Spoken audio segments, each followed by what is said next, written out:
Good morning, good afternoon, good evening, ladies and gentlemen. Welcome to my live stream. And thank you for watching. I get a kick out of that one. Well, to my absolute shock, the sun has made a guest appearance.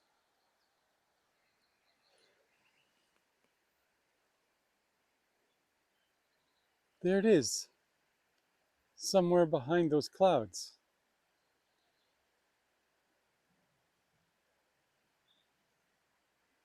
It has been raining, as I've already told you, for many, many days. And it's a real treat to get a glimpse of the sun.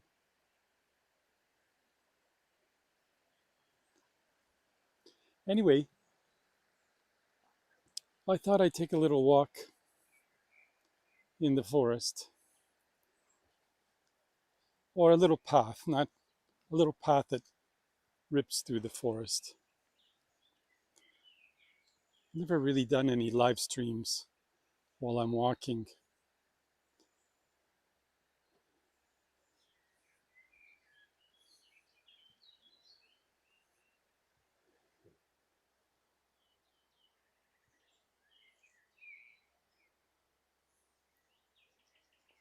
Everything is lush and growing and growing, and the rain keeps falling and falling.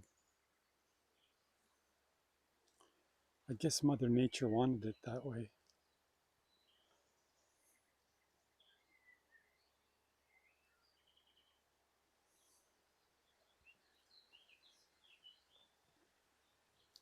The birds are singing, the river is flowing.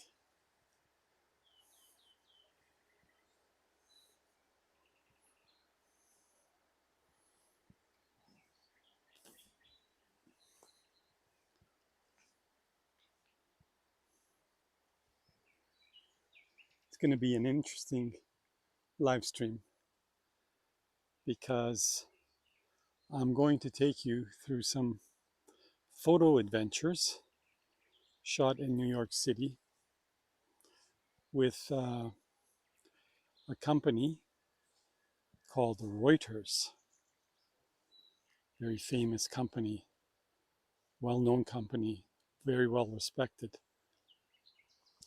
And I did some cool photographs with them.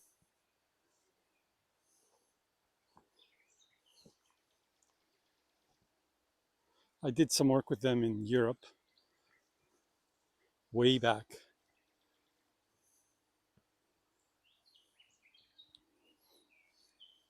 With black and white film, where we shot the pictures, processed the film in usually a hotel room toilet, bathroom, where it was dark. Then we would dry the film and put it in a scanner, and then scan it off to London or New York. Yeah, London or New York.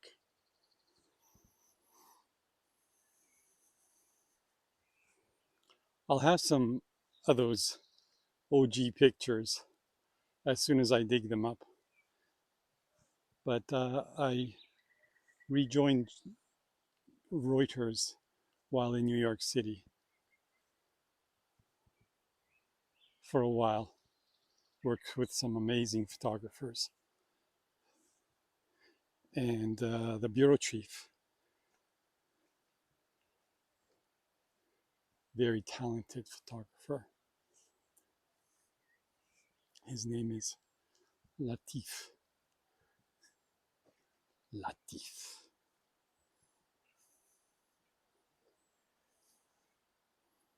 It's a nice shot.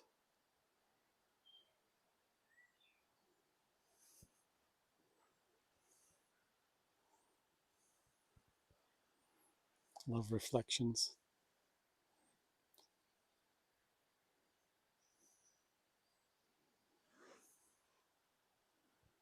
can get right in there with your camera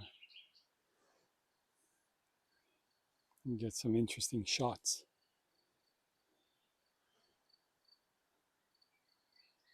With video or stills.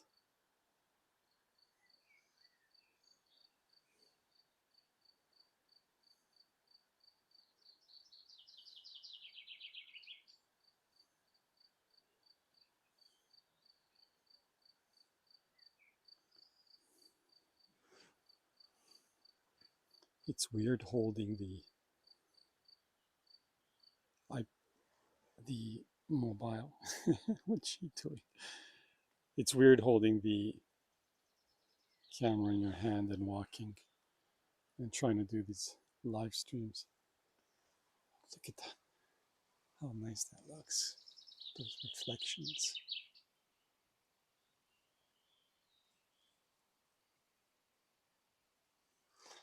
Anyway, let's get to it. So, while I was with Reuters in New York and working under Adris Latif, the man I mentioned before, Pulitzer Prize winner, very talented photographer. He used to be the chief at the bureau in New York City, right in Times Square. And from what I understand, Latif left being manager and went to being photographer, which best suits him. Too much talent wasted in offices.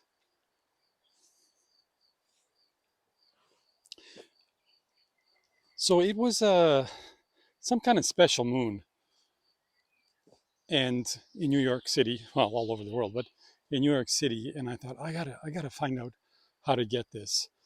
And there was a photographer, a Reuters photographer, at that time, who later on, as he left Reuters, his name is Gary Hirshhorn, and as far as I'm concerned, he is the best sports photographer in the world. We started to work, we were working side by side together in Canada from an agency called UPC, United Press Canada, which was UPI, United Press International.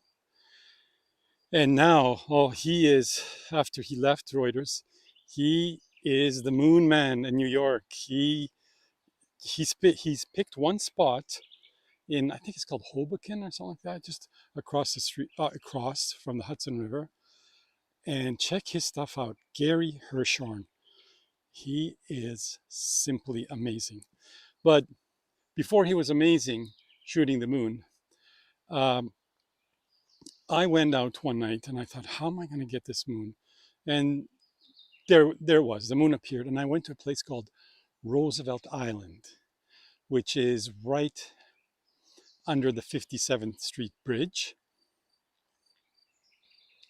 And I parked myself and I thought, okay, I'll try to get airplanes landing in LaGuardia.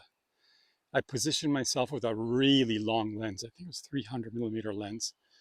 And nothing was happening because it was like a flicker. I was hoping for a bird or something. And right in the middle of that, boom, this happens.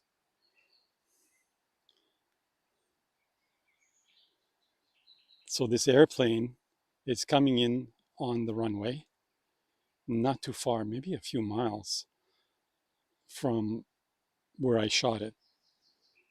And there it was. I shot it so fast, like that I thought I saw something there. And when it was shot with a digital camera, when I looked, it was an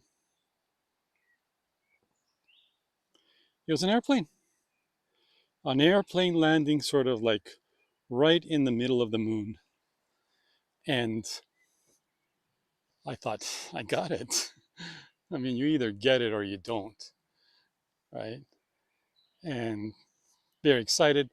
I got on the tram and headed to the office, moved the picture, and this picture ran everywhere. I mean, I've seen things go like through the be seen through the moon, like right in the moon. I've seen a lot of that and beautiful stuff. But because this was in New York, it's special because everything in New York is special.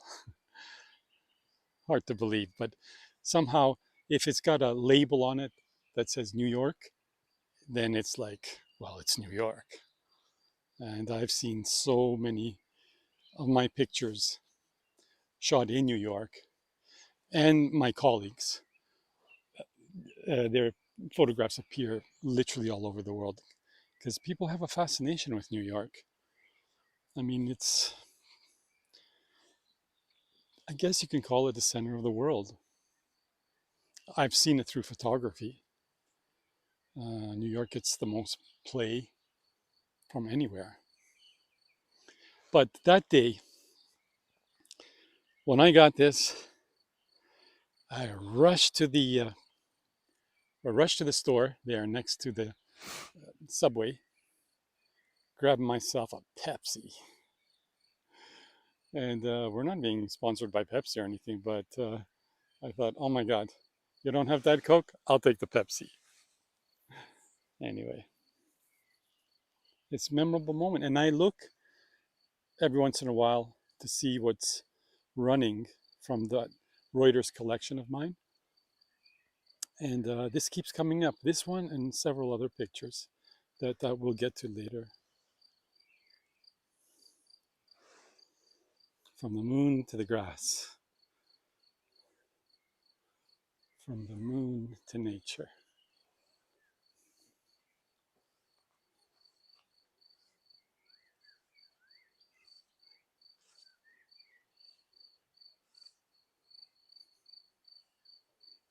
Rarely do I see airplanes up in these skies.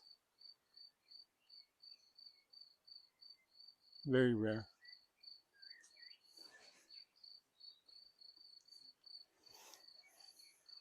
Let's go to another shot. This picture ran, oh yeah, oh, this one. I love this one. So this photograph was published in a lot of magazines and newspapers. But one of my favorites is the Washington Post, because that's one of the best newspapers I think is still around. The Washington Post. Anyway, they had a photo of the day, and while the first snow fell in New York. All right, let's go to that picture. Yeah. So the first snow fell in New York, and I thought, back to Roosevelt Island. And something I saw at the end of Roosevelt Island, which was that part of the island was a clinic for people who had all sorts of problems. And the clinic went down. They crushed the clinic, they smashed it up, and they made a monument for Teddy Roosevelt, President of the United States. And it's all made out of bronze and what is that? Concrete, marble, yeah. And I thought, well, I'll get a shot of Teddy Roosevelt and kind of the background to see New York, because that's always good, right? Almost formula-like, kind of makes me sick. But when I saw Teddy Roosevelt's face with the snow, I was like, oh my God, it looks alive. It was like, it was the snow, the way it fell on the statue, it looked like it was lit by the sun, but the sun now is the snow. And I walked up to it and looked at it for a long time, and it was a little bit of a mirage, or my head messing around with me. It his face looked like it was slightly moving.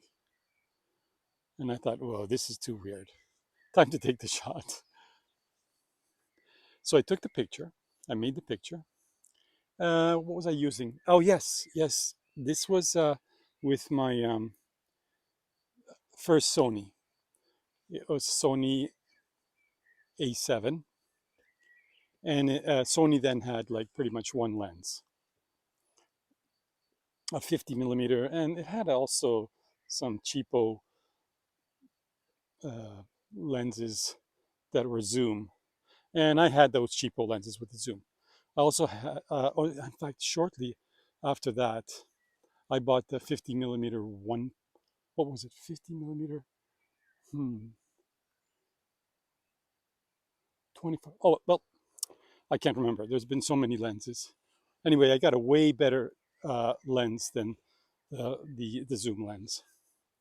And zoom lens was good, but you could see some bending, but bending in the shots. You see how it's kind of bent in the sides there? And I thought, oh, I can't have that. Doesn't matter. Doesn't matter. The lens doesn't matter. The camera doesn't matter. What matters is the photograph. And this photograph ran a lot of places, including the Washington Post. Picture of the day. You know, our photographs, photographers, professional photographers, um, our pictures, they're published in a lot of places. And it's like, oh, it's published here, yeah, cool. Published there, yeah, cool. But every once in a while, it's like, what? Published at the Washington Post? Great. That's a thrill. And this picture was a thrill. And I never seen anything like it. I honestly never seen anything like this.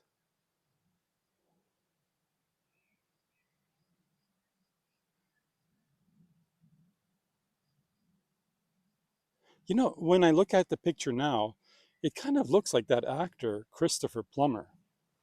Do you guys remember Christopher Plummer? It's a spitting image of him. He could actually play Teddy Roosevelt. Wow.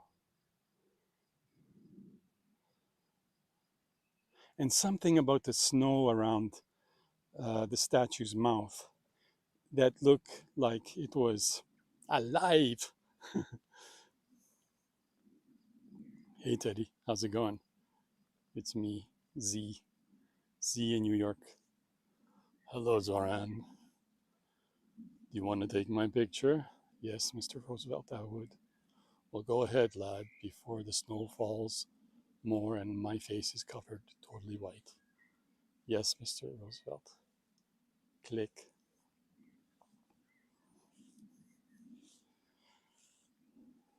I also got Reuters has a picture of pictures of the day, the top pictures, and there's thousands of photographers, excellent photographers, and I was right up there, the top one.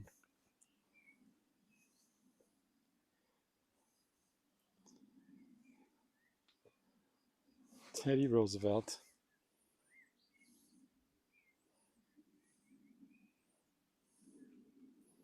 Okay, let's go to something else.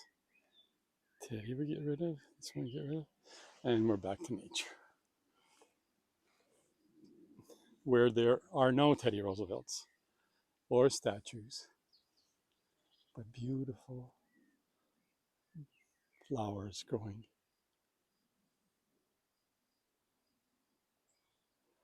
The uncelebrated.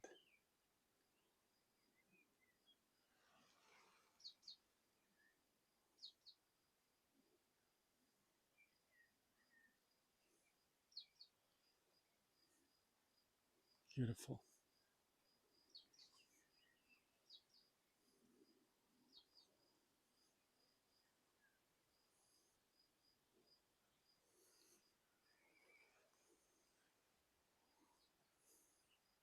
There's nothing here.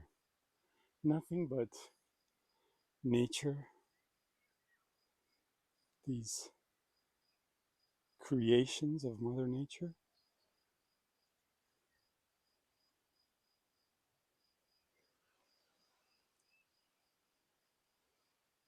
There's some action going on there.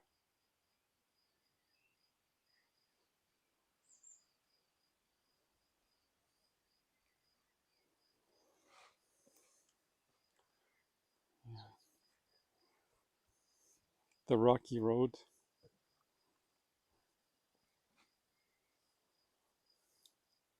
What a difference from New York City.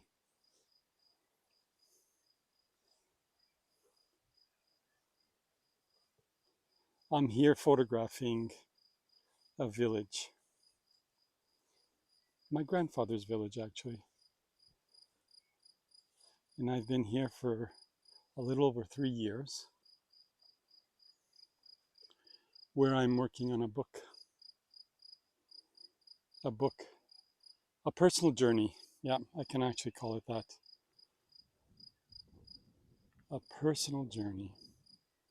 Finding out who my father was, because he took off when I was a kid. Finding out who my grandfather and my grandmother and my great grandfather. I don't know about my great grandmother, though. Who they were. And by documenting the village and really how it's disappearing, I've learned a lot about who they are and where I fall into that story.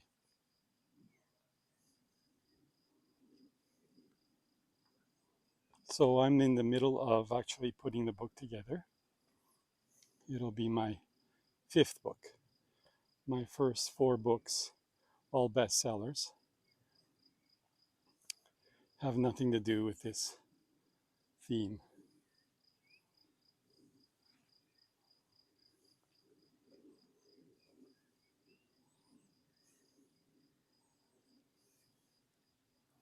So let's go to some more Reuters photos shot by yours truly.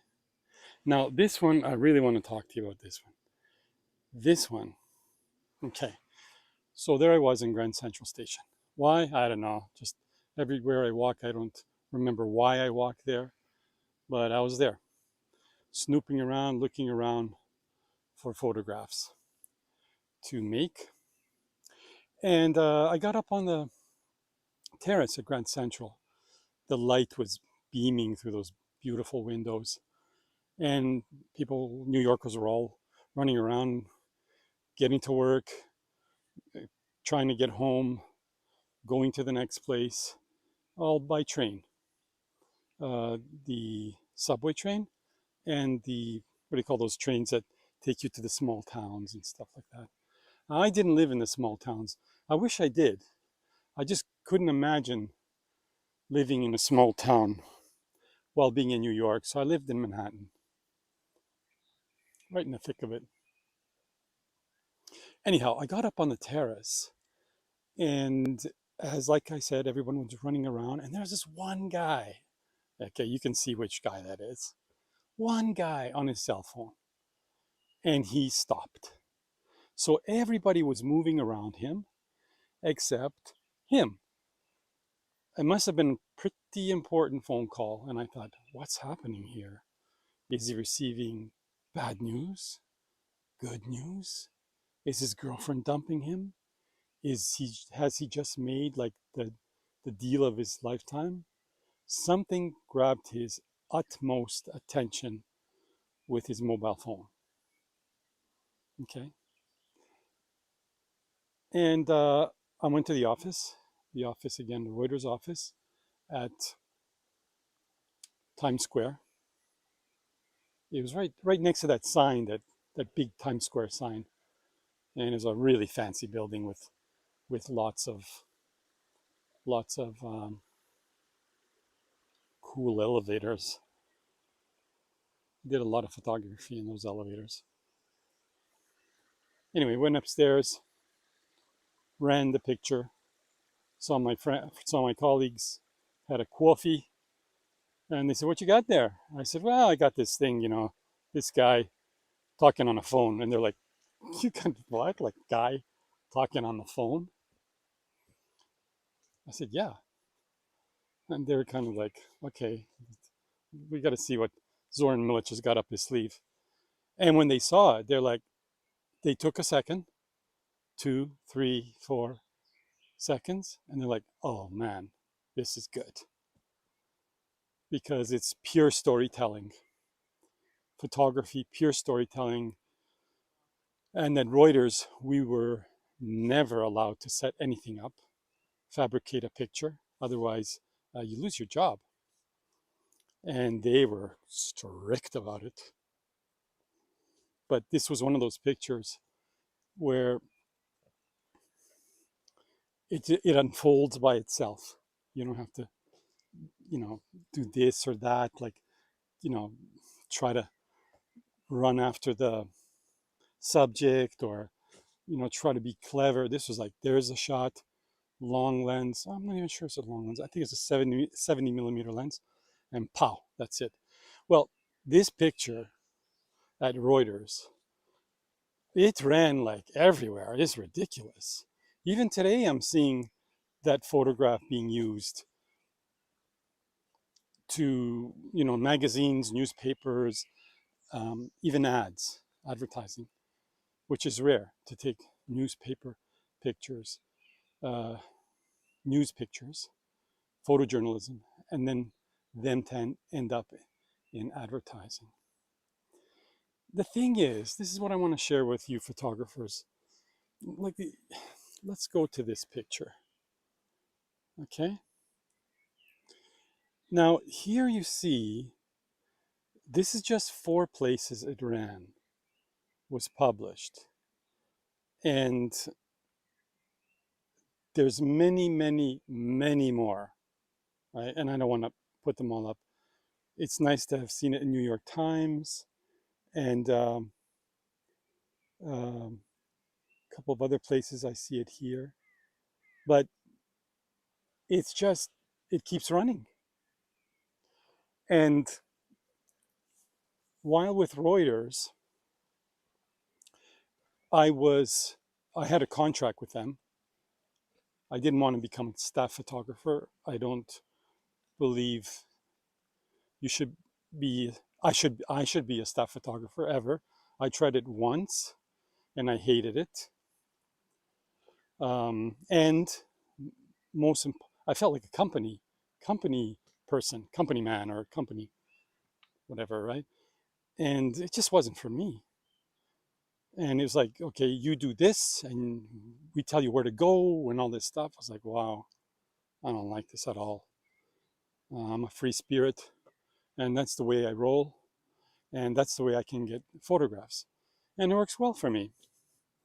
Yeah, you don't have a full-time job, but a lot of those full-time employees, photographers as employees, a lot of them have been let go, given a package, and ciao. And when they walk out, several of them were 6 years before their pension. They walk out without their archive, so you don't own your archive anymore. So now you're on your own. They give you some kind of package to, here's like 6 months or a year, and that money goes fast. If you live in New York, it just goes really fast. It goes fast no matter where you go. And then you have no archive to sell. And will people hire you at 60, 58 as a photographer? Will they hire you at the newspapers? No, I don't think so. That's a tough go. So you're out on your own, and I've seen a lot of photographers. I'm not going to say fall into depression, but they were seriously bummed out. Some of them I know, they bounce back. A few I know bounce back and were able to start their own thing, but without their archive. Now, my archive is 30 years old. So I got a lot of photographs. And when they sell, first of all, I'm able to sell them. I'm able to sell those photographs. And I get a percentage of the sales. So what I want to get, the moral of the story is when I shot this, a part of me said, no, keep that shot for yourself. So you could put it in an agency and put it in an agency and be able to, you know, in a second here. Let me just fix this. Yeah, put this photograph in an agency, and then you could make money on it forever, you know, till you're alive. And even if you die, sorry about the morbid talk, you can leave your archive to family or to whoever, and they can make money on it, you know. And but I didn't. I thought, oh, let me try to impress Reuters every once in a while with a shot like this. And yeah, that was a mistake because when I look at this picture and all the places it ran, I'm talking about I missed out on thousands of dollars. Thousands. Not a couple hundred, thousands. Okay. Now, if I was in New York, back in New York, I would go to Grand Central and hopefully try and wait it out because somebody will stop and talk on the phone like this. I'm sure of it, or something similar, and you could, you could do well, could do really well. I encourage you, I challenge you, actually, and have a good agency. Try to get into Getty Images, or some of the other agencies, Getty. The best agency I like, and I'm with them. I mean, I'm also with Getty, but is an agency called Stocksy United, and it's basically owned by the photographers. It's run by the photographers, and we edit our stuff. We edit each other's stuff, and we make corporate company decisions. And it's a fantastic agency. I think it's the best, and it's a real challenge to Getty Images, which is the biggest of them all. But their royalties suck. They really suck. And staying in touch is really hard. All you do is get these sheets saying this is what we would like. There's nobody to talk to, you know. But at Stockseas, I give it a try if you think you got what it takes. And they don't do stock schlock. They do creative photographs. That's that license as stock photography, but it's not this stock schlocky stuff like the regular stuff. You got to be creative to get in there. Be you. Be you. You could do it.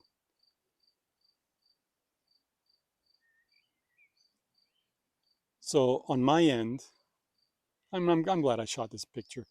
On my end, this shot and giving it to a news service was a mistake. So keep that in mind. Don't rush out. Don't rush out and look. I just got to publish it somewhere, or even worse, I'll give it away. Don't give your stuff away ever, ever, because people will take it and they'll use it and they'll use it and you'll get nothing except maybe an ego satisfaction. And that's going against all photographers, all your colleagues, everybody that's trying to make a living off of photography, or at least try to make a few bucks off of photography. But giving away your pictures just so it could be published and your credit be shown, that's a massive no-no. Please don't do that. You'll never have the respect of any photographers. Hey, check this out. I have a butterfly on my shoulder. Yeah, I think the butterfly agrees. Hmm? This butterfly. Can we see that? Oh, we can't see that because I got. Okay, let me just get rid of this and just bear with me here. Okay. Okay. Now we'll turn. There's the butterfly. on my Canadian Army jacket.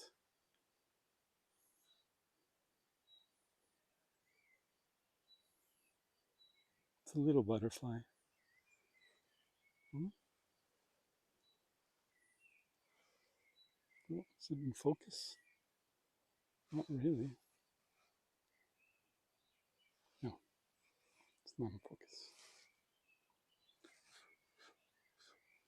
Okay, enough with the butterfly. Let's go to another picture.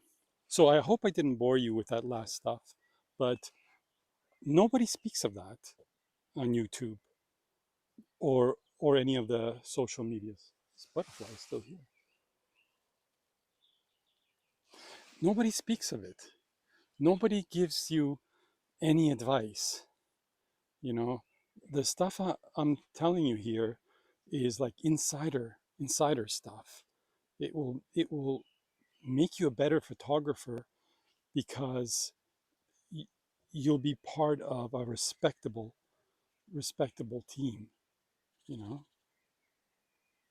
not really a team, but if you sit down with other photographers and you tell them I didn't want to give this away for free, do you have any suggestions? They'll respect you for that, big time.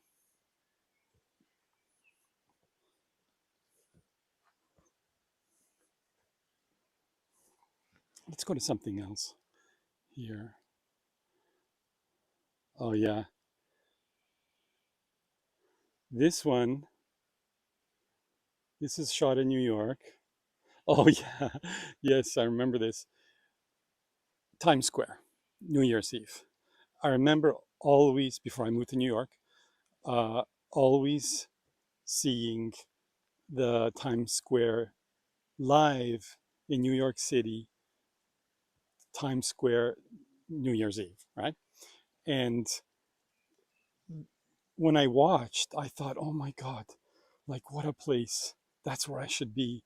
Like everybody's roaming the streets and they're listening to music and they're like everybody's free and oh my God, this is the place to be.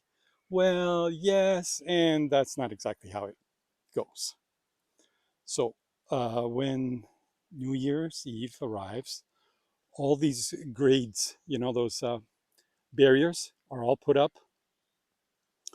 Um, Everyone has to drop their backpack in in a container. No backpacks allowed. And then you wait. You take your spot behind the the the metal grades, right? The metal barriers, and then you wait. And you better have a strong bladder because the restaurants all around Times Square, they're closed. Like you can't pee in the restaurants.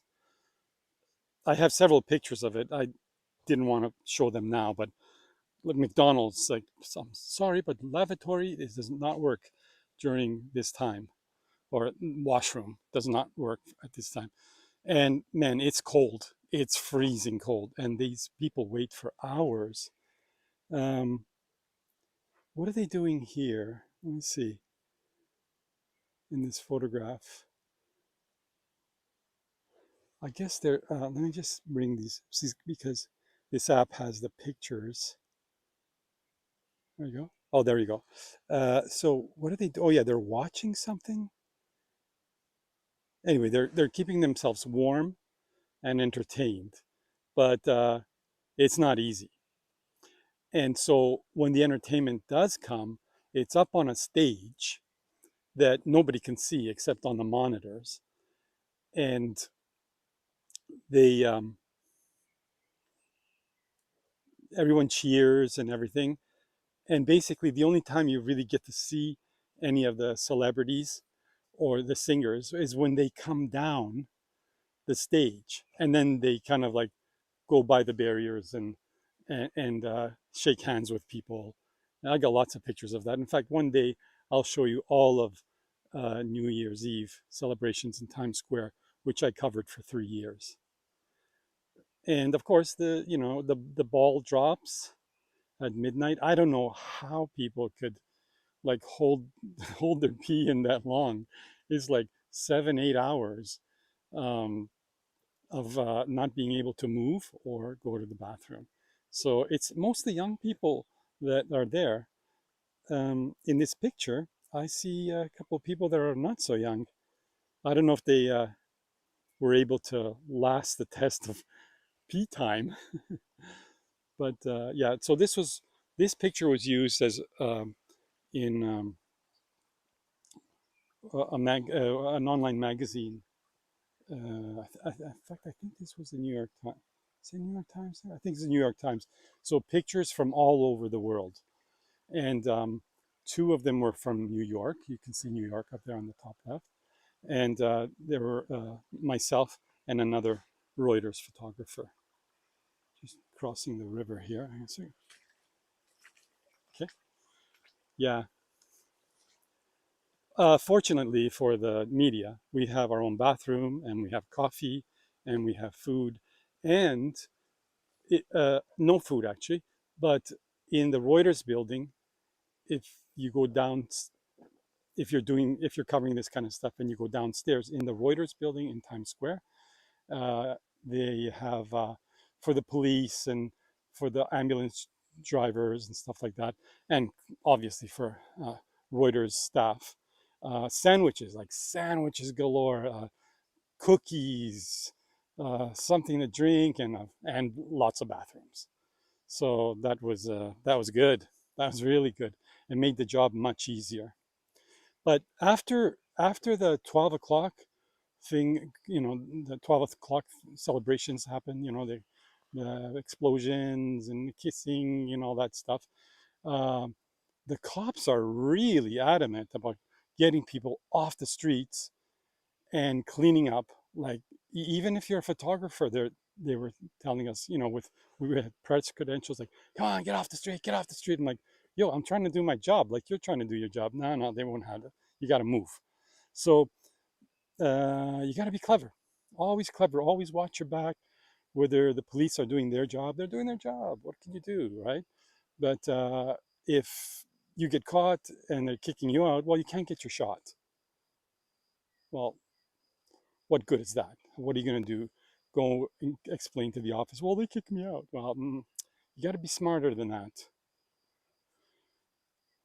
You can't say these are my rights. No, these are your rights. It's true, but you missed the shot because you got kicked out. So watch your back, be clever, be nice, um, no confrontations. What happened to me was I said, I'm from Reuters, I'm upstairs, I'm trying to get to the office. And they're like, okay, well, get going, get going. I said, okay, okay. And then I kind of dodged, went around the corner and click, click, click, some more shots, click, click, click, some more shots. And usually another cop comes and says, like, get moving, get moving. And you're like, okay, okay, I'm Reuters. I'm right across the street here. There's the entrance. And, but sometimes you got to make a different story, right?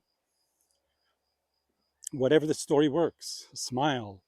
Oh, please, can I just get one more picture? Blah, blah, blah. Just, I'm working for whoever.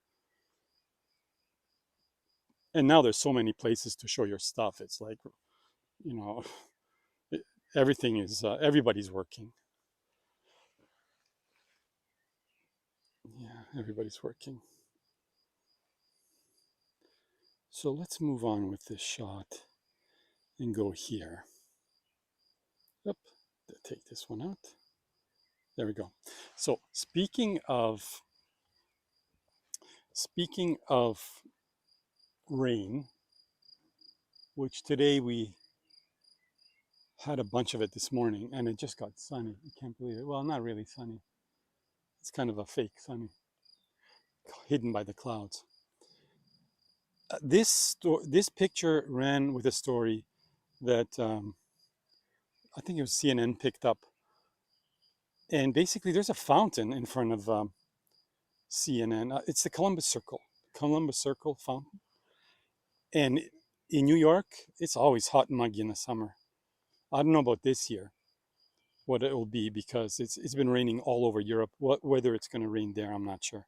But in New York, the cement, it gets hot, and the pollution from all the cars, it gets hot. And just the fact that um, all those buildings are they're heated up from the sun that's burning from up top, and people are boiling, right? So, and anyway, that fountain is Columbus Circle. It's like spewing all this water like all over the place. So I took a long lens, and I saw a fellow sitting. He's not in the fountain. He looks like he's sitting in the fountain, but he's sitting on the sides. Is that he's sitting on the sides? And the water is in front of him. With the long lens, it makes it like water's flying all over the place, which it is. And the way he grabbed his face, like, oh, it's hot. So the two elements worked, right? There was really a fountain there, um, blowing water, right? You know, water is coming out, and there was a fellow in the towards the background who was clearly boiling hot, and he just, I guess, he went to wipe his face. But when the two shots come together, you know, uh, naturally, not two pictures put together. No, no, no. But as they come together because of the lens, the story is, man, it's hot, right? And so this picture was used for just that, right? New York boiling hot, and how what will be the results in 2028 or something like that. So it was a story on weather, and there was a story on New York and the heat.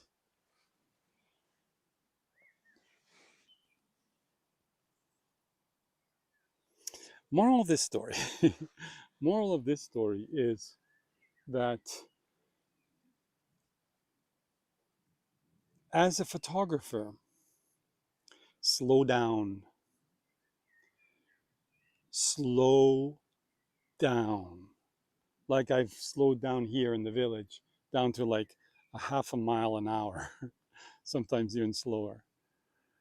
Almost like a ninja slow, And look, look around you, look at the situation, and if you see something interesting, do not hesitate. Take out the proper lens, or if you have a zoom lens, I like to work with separate lenses. I worked with 4 small cameras, A6000s, when I was doing this stuff. So I was able to have a different um, different lenses to cover what I needed to shoot, which became a pain. But when I got it sharp, it was incredibly sharp. And okay, so it's sharp. Okay, it doesn't really matter. And all this sharpness and nonsense. Yeah, you got to get it sharp. Don't don't have it out of focus, but just get the picture. Nobody's going to look at it and go, oh, it's not perfectly sharp. I mean, these are pixel peepers and like techno people. Just get the story. Lift your camera, wait, fire, right? Unless it's happening right in front of you, just keep firing. Like pick it up and go. I think I took at least 10 shots of this, maybe more. And I don't, I don't recommend, you could do whatever you want, but I don't take a picture and then look into the back of the camera. I think that's, for me, a huge no-no, because while you're looking in the back of the camera, you're missing the shot. So get all the shots you think you need. Then after, if you're like, oh, okay, check your camera. And if you really missed it and it's still happening, because these things don't happen forever. They just happen, like a guy comes, he smacks his face. Like I got the lens on him, and he was kind of like, I don't know, I was just following it. It was instinct. Okay, there's a shirtless guy in the middle of New York. Okay, that's okay. And there's water. Okay, something's happening. And then him slapping his face with, oh my God, it's so hot, with his hand. Well, that's the shot. But if you're looking at the back of your camera, you're going to miss that. And will he do it again? Mm-mm, not for real. Not unless you ask him to do that. And then that's fake. That's fake photography. That's set up pictures. A lot of photographers have lost their jobs because of that. Let's move to something else here. Okay.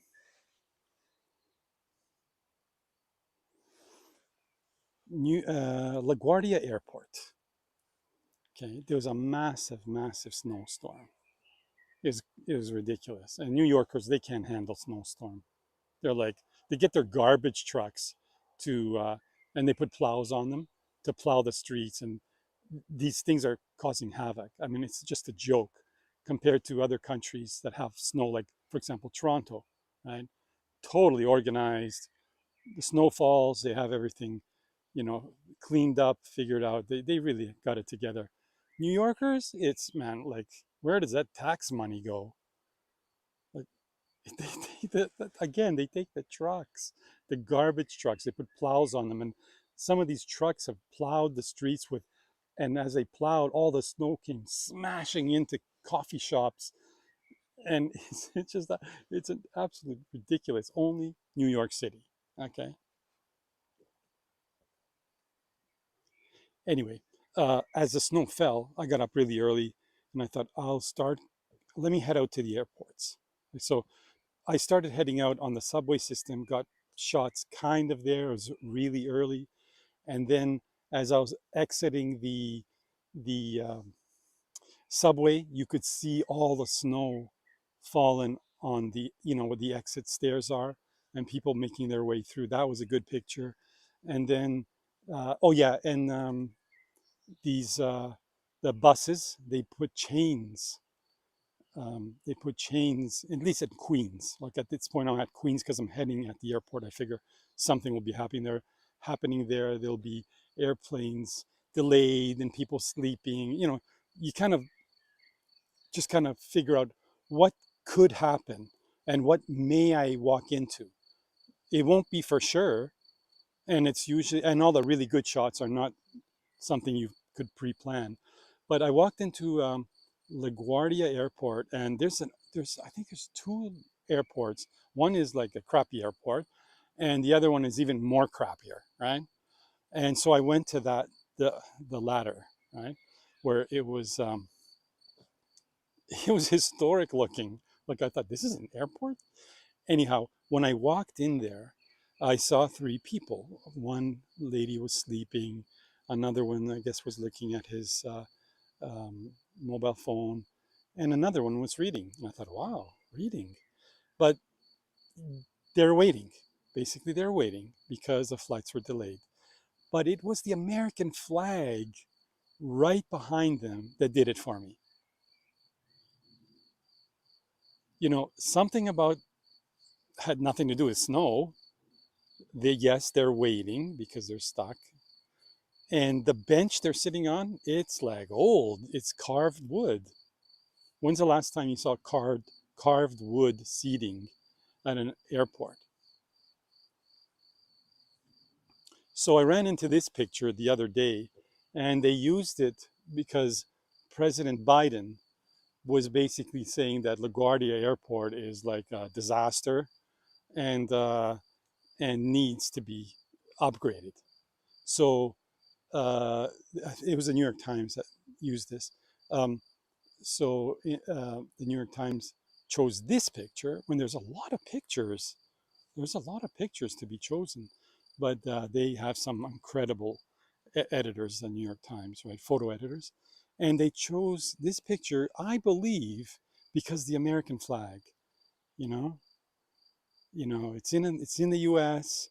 You can kind of see these people waiting, not exactly happy faces, and that bench behind them, that is the killer. Right?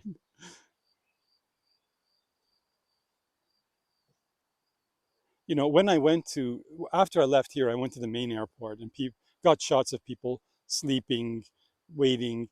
There's a lot of that, but there's always the little gem if you can look for it and find it. And I believe that's this one. The last shot that did run a lot was not this picture. This picture ran like specialized um, media outlets. Um, Again, Washington Post, New York Times, LA Times. Um, the main picture was simply a lot of snow on the tarmac, airplane in the background sitting, very foggy from the snow, and in the foreground was a what do you call those things? Uh, it was these big gigantic trucks that pick up soil from the front, you know, and but this time it wasn't soil, it was what do you call it? It was snow. So these trucks, they're yellow color, and they oh my god, I forgot the name of the actual truck, but you can imagine it's those backhoes, or they call them like that, where they lift up the ground. But this time they were lifting up the snow, and that was the shot. That was the main shot of the day. Gotta find out the name of that those truck things.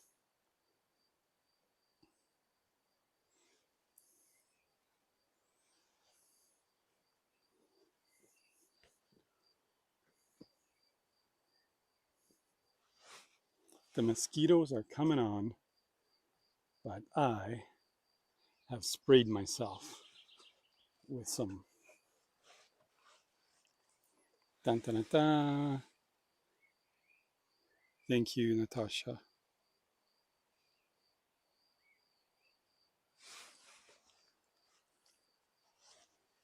at these pretty flowers.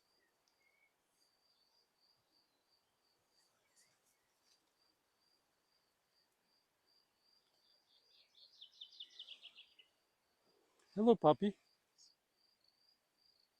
She's having a lot of fun. She's a lucky dog to have a forest to run in. Let's see what else we got here with Reuters. Yeah, this will be my last one. Again, New York Times, traffic. I took this one off of a screenshot. It's not very sharp, but you get the picture. And this story was on traffic in New York City and how bad it's getting, how bad it will get more if they don't replace it with something smaller. And I can't imagine. It is such a it is such a zoo there. It is an absolute zoo. So these kind of social documentary shots that I'm well known for. I'm known for what do you call it? The when you features, feature photography they call it, or photography that stops the moment and tells everything about one shot that tells the story. Okay, that's what you're aiming for if you're doing this kind of photography, street photography, photojournalism, documentary style. I think documentary is a little more involved, where there's a lot of photos that tell the story. But me, I specialize basically in one shot, that one shot that said, yeah, that's it. Look at this craziness. Like, you can't move anywhere. Look at it. There's trucks on top of cars, and vans, and cops, and it's complete chaos. But you got to get that chaos. You got to look. You got to open your eyes, look, take a deep breath, and let the world come to you. Let what's in front of you come to you. You can go to photo school, you can go to all these places for photography, but open your heart, quiet yourself down. And you know what? Be careful if you do this. But I tried this when I was a kid, when I got into photography. I put those earplugs inside my ears. Not a good idea if you're in a really busy place and you're walking, but if you stop, put earplugs in just as an experiment, and all of a sudden you're going to start seeing a lot of things. You know, it'll be quiet, and your eyes will, you know, you'll get clearer, you know, because otherwise the noise is pounding your brain, all this like sound and people and everything. It's like, oh my God. And you're trying to concentrate. It's tough. It's very tough. But I was able to shut myself down after that, and I didn't need earplugs. And if I use earplugs walking around New York, I would be run over for sure, 100%. So beware. Well, we're 1 hour and 1 minute. Wow, it went fast. I hope I was able to show you um, and teach you some good things. Let me put this over here. Hello, hang on a second. All these little buttons to push, yeah. To get back to the main picture. Okay. Ah, there we go. We're back. Ah, breath of fresh air from that madness to this quietness. There's some traffic here. There's evidence of traffic here. Anyway, I want to thank you all again for dropping by, watching, and for visiting the replays. I notice a lot of people are coming to the replays and watching and liking. And so I bid you a beautiful day and um, happy photography. Happy photography. I've never said that ever. And farewell from Teddy Roosevelt. And we'll catch up with you tomorrow.